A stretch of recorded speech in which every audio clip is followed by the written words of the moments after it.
c'est Mathilde, je suis ravie de vous retrouver dans cette vidéo, j'espère sincèrement que vous allez tous et toutes très bien. Nous allons maintenant crash tester la majorité des produits que vous avez vus dans mon dernier haul Beauty Bay et Sephora, notamment le fond de teint Pro Filter, entre autres, bien d'autres choses. Donc si ça vous intéresse de voir ça et de passer un petit moment en ma compagnie, je vous invite à poursuivre la vidéo. Avant toute chose, et si ce n'est pas déjà fait, je vous invite bien sûr à vous abonner à ma chaîne YouTube. Pour moi c'est très important, ça fait super plaisir, ça montre que mon contenu vous plaît. Pour vous c'est très simple, il vous suffit de cliquer sur le petit bouton en bas à droite de l'écran, ainsi vous ne manquerez rien de mes futures aventures make-up. Voilà, on va essayer de redonner forme humaine à la dame. On va commencer par tester le produit à sourcils, donc le Soap Brow que je vous ai montré dans mon dernier haul Beauty Bay. C'est un petit savon dans une boîte en métal, ça se présente comme ça, c'est un savon normalement incolore et c'était vendu avec un petit goupillon. Ils disent en fait d'humidifier le goupillon bien sûr avant de le tremper dans le savon. J'ai pris mon eau thermale tout simplement. En général ça je fais ça dans ma salle de bain, là comme je voulais le faire avec vous. Donc je vais le mettre dedans. Alors c'est un peu crash test en même temps parce que j'ai pas du tout testé. Donc je sais pas, le goupillon il est... Merde. Du coup j'ai mis à l'envers. Alors moi j'aime pas faire, vous savez, rebrousser les sourcils vers le haut. Bon, ça c'est tout à fait personnel. C'est pas un truc que j'aime trop faire.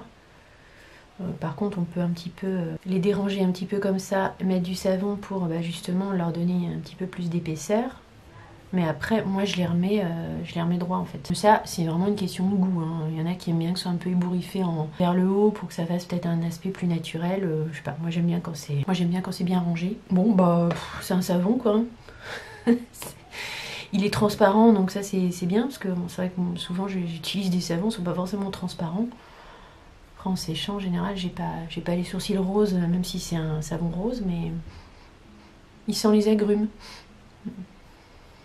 Bon voilà, écoutez, on va laisser ça comme ça. C'est un savon ni plus ni moins, je trouve pas qu'il soit plus plaqué qu'avec mon savon classique dans ma salle de bain. Après le point positif c'est qu'effectivement il est transparent et le packaging c'est quand même très pratique. La praticité du packaging est quand même très bien. Là, votre savon il reste bien dans la boîte, vous pouvez passer le goupillon, enfin ça c'est vraiment le point positif. Ça j'apprécie parce que je me galère moi souvent avec mon savon, j'en mets un peu partout, enfin c'est pas très pratique. C'est vrai que c'est un savon qui adhère bien au goupillon. C'est plutôt positif. Je vais mettre maintenant la base Plump and Prime de chez Too Faced parce que je vais mettre après, on va tester donc le fond de teint poudre de chez Fenty.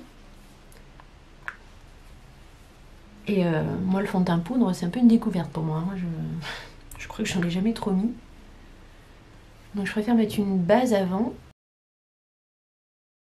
Bien sûr au préalable j'ai mis une crème hydratante, donc c'est celle-ci que j'ai mis, c'est de chez Avène. Je sais pas si vous connaissez cette crème hydratante, c'est le fluide matifiant de chez Avène. En fait c'est une excellente base de maquillage cette crème.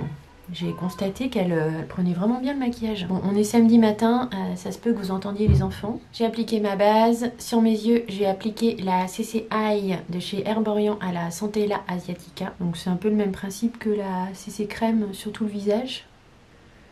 Ça vient se fondre votre carnation. Comme j'ai, comme d'hab, moitié de l'eczéma sur les paupières, enfin j'ai les paupières qui sont abîmées entre guillemets, je sais pas, ça part vraiment jamais en fait, donc j'ai toujours des petits boutons, des petites imperfections, j'en ai plein les paupières. Finalement ce produit là, ça permet de camoufler un petit peu et ça fait aussi base à paupières. On va maintenant donc tester le fond de teint poudre, donc c'est le fond de teint, le Pro Filtre de chez Fenty Beauty. Moi je l'ai en teinte 230, la teinte 230 c'est une teinte neutre et en fait c'est un fond de teint poudre mat. Je vais l'appliquer au pinceau, je vais l'appliquer avec le pinceau double embout de chez Huda. Je vais essayer de le mettre d'un côté pour commencer, pour voir la différence.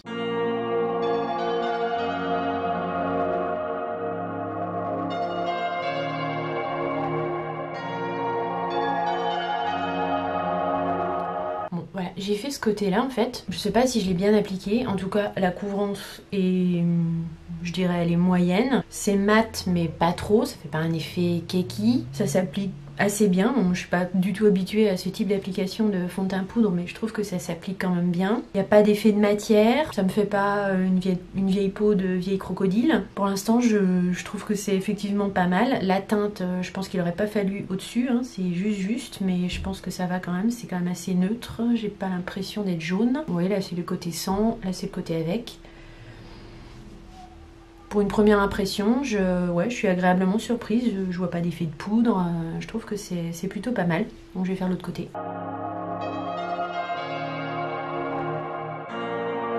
Je trouve que c'est pas mal, ça teinte la peau, on voit toujours un peu les imperfections et ça laisse un effet assez naturel, enfin c'est ma première impression. Après c'est mat effectivement, peut-être qu'un peu plus glowy ce serait pas mal. Faudra retester de toute façon et puis je sais pas si je l'ai bien appliqué, mais je pense qu'on applique au pinceau, après j'ai pas regardé mais je suppose qu'on mouille pas le pinceau avant de l'appliquer. Donc en anti-cerne je vais mettre un échantillon du Double Wear de chez Estée Lauder,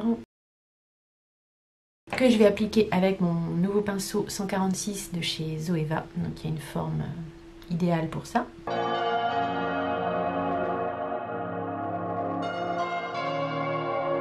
Je vais venir poudrer mon dessous d'œil avec donc la poudre que j'ai eu en échantillon, que vous avez peut-être vu dans mon dernier haul de chez Fenty Beauty. C'est une poudre libre, je ne suis pas fan du tout des poudres libres, mais je l'ai eu en cadeau donc je vais tester.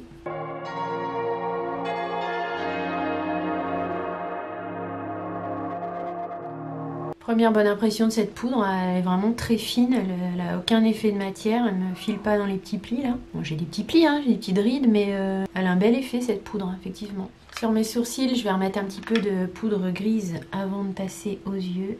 Donc au final, pour les journées gold, ben, j'ai pris le fond de teint poudre de chez Fenty. Je me suis vraiment tâtée sur la palette Circo Loco de Natasha Denona. Mais au final, franchement pour l'instant, vraiment je pense pas que je vais l'acheter. Il y a de belles couleurs, ça a l'air d'être une belle palette, mais on peut faire que de la couleur avec cette palette. Les palettes, comme vous le savez, j'en ai plein. De plus, en fait, ce qui s'est passé, c'est qu'avant d'aller chez Sephora, je me suis maquillée avec la palette Pat McGrath. En fait, moi, j'ai la Mothership 5 et j'ai redécouvert les fards Pat McGrath. C'est vrai que je m'en sers pas tellement souvent et je les ai trouvées vraiment mais au top, quoi. Et je me suis dit, finalement, Pat McGrath, c'est peut-être quand même un cran au-dessus de Natasha Denona. Enfin, c'est ce que je me suis dit en me maquillant avec. C'est que je me suis dit aussi en voyant le résultat. Les grandes Pat McGrath et cette Natasha Denona, la Circo Loco, en fait, c'est le même prix. Hein. Donc je me suis dit, si je dois me racheter une palette à ce prix-là, je pense que j'irai peut-être plutôt vers une autre Pat McGrath. C'est pas d'actualité pour l'instant. Il y avait la Divine Rose 2 qui me tentait bien, je l'aurais bien prise. Mais je pense que je l'aurais prise en fait si elle était chez Sephora. Mais elle est pas chez Sephora, eux ils ont la 1. Ils ont peut-être la 2 un jour, hein, je sais pas. Et en plus elle est en rupture de stock sur le site Pat McGrath. Bref, c'était une petite parenthèse. Bon, au niveau sourcils, le savon il fait bien son job, hein. Mes sourcils partent pas dans tous les sens. Bon, ils partent jamais trop dans tous les sens, mais ça leur arrive quand même. La poudre tient très bien dessus. C'est pas mal, hein. Le savon est pas mal du tout. Donc pour les yeux, comme on a quand même beaucoup de choses à tester, j'ai envie de faire d'un côté la palette de chez Beauty Bay, enfin la palette Sigma que j'ai achetée chez Beauty Bay, donc c'est la Hazy, donc qui est dans les teintes prunes. Donc je vais faire ça sur un œil. Et de l'autre côté, je vais tester donc le Dazzle Stick de chez Kat Von D. Je vais vous le mettre en accéléré et en musique. Je vais faire quelque chose d'assez simple, hein. Je vais commencer par poudrer ma paupière mobile avec la teinte claire là, parce que en fait cette palette elle suffit elle-même puisqu'il y a une teinte claire, donc c'est très bien. Et puis le reste, je vais faire un petit peu comme d'hab, hein.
Bon, voilà ce que ça donne avec la palette Sigma Hazy. Oui, les fards se travaillent bien, c'est correct, les lumineux sont... La teinte Daydreamer ici, bon, elle est belle, hein, mais c'est pas non plus l'extase, enfin je sais pas, voilà, faudrait essayer peut-être de les travailler mouillés. Je suis mitigée, j'en ai entendu tellement de bien de ces fards que, voilà, c'est pas mauvais, hein, ils sont poudreux, ils sont crémeux, ils se travaillent bien, mais après, voilà, je suis pas plus waouh que ça. Donc je vais mettre du mascara et on va passer à l'autre œil. Donc sur cet œil là, je vais mettre le Dazzle Stick de chez Kat Von D en teinte Electro Bold.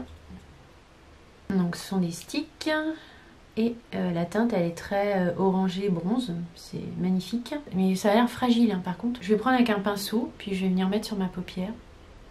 Je sais pas trop comment on met ça, ou on met au doigt, je sais pas.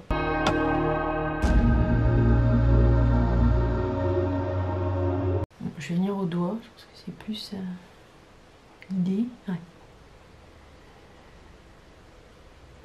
Il y a des reflets là-dedans, mais c'est impressionnant. C'est facile à mettre, c'est... Je comprends l'engouement pour ce produit. Hein. C'est duochrome. Elle est magnifique cette couleur. Hein.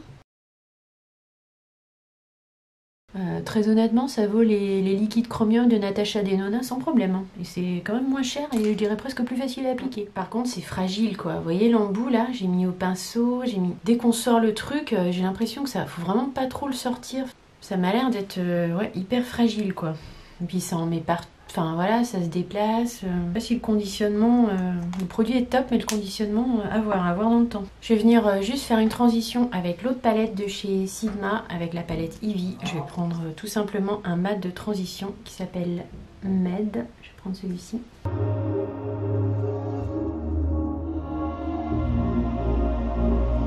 Les mats de cette palette se travaillent bien, il n'y a rien à dire. Je vais venir foncer un petit peu mon coin externe avec cette teinte là et je vais faire en même temps le ras de cils inférieur.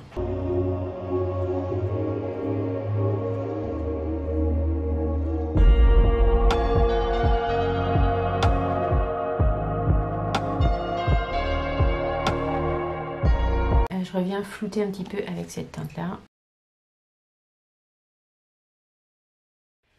Pour l'highlighter, bien sûr, je vais venir prendre la palette de chez Ofra que vous avez dû voir donc dans mon haul. C'est la palette On The Glow palette, donc, qui se compose d'highlighter et de bronzer un petit peu tout mélangé. Donc je vais tester l'highlighter ici qui s'appelle Blissful. Tout de suite, il se voit, hein. Il n'y a pas de problème. Il faut avoir la main peut-être légère. Même vous, vous le voyez. Hein. Wow. Bon, alors ça marque un peu là, hein. Enfin forcément, parce que voilà, je vais essayer un petit peu de... Mais bon, je vous rappelle que j'ai 47 ans. Fille qui réfléchit à chaque fois sur son âge. Et que bah forcément, les highlighters, arrivés à cet âge-là, ça commence à marquer un peu la peau. Néanmoins, il est très beau. Je trouve qu'il a un bel effet un peu glacé. J'aime beaucoup. Je vais rester dans la palette. Pour le blush, je vais mettre celui qui est ici. En essayant de mélanger un peu avec l'highlighter puis de remonter. C'est très pigmenté. Hein. C'est une palette qui est très pigmentée. Et les poudres sont assez fines, effectivement.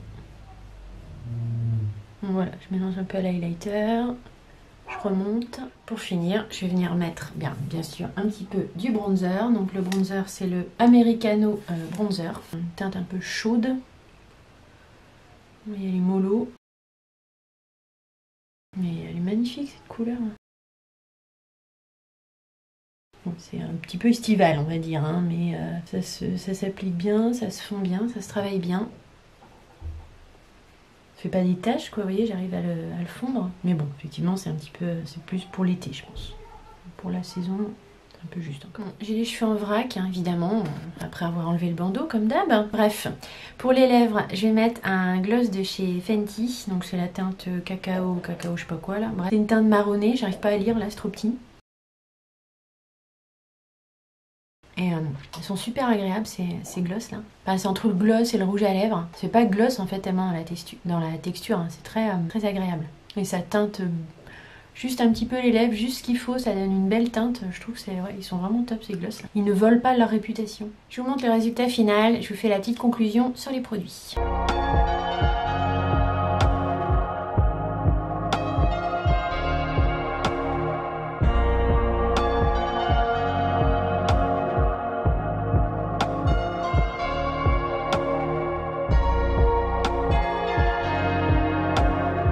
sur les produits. Le Soap Brow, je le trouve très bien, néanmoins ça reste ni plus ni moins un savon. Ce que j'aime beaucoup, c'est qu'il est transparent et le packaging, c'est quand même super pratique parce que vous en mettez pas partout, vous pouvez refermer tout de suite la boîte, ça va sécher, enfin le packaging est hyper pratique, ça c'est quand même un point positif. Le fond de teint poudre de chez Fenty, le Pro Filtre que j'ai en teinte 230, écoutez, à voir au fur et à mesure de la journée, j'essaierai de vous mettre ça en barre d'infos, voir s'il a bien tenu, comment il se comporte. Moi, je trouve qu'il est plutôt pas mal, pas d'effet de matière. Après c'est au niveau de l'application, il faut peut-être que j'améliore un peu mon truc, mais en tout cas je trouve que pour un fond de teint mat, ça a un rendu assez naturel. J'ai pas eu de mal après à appliquer les poudres, tout ça par dessus.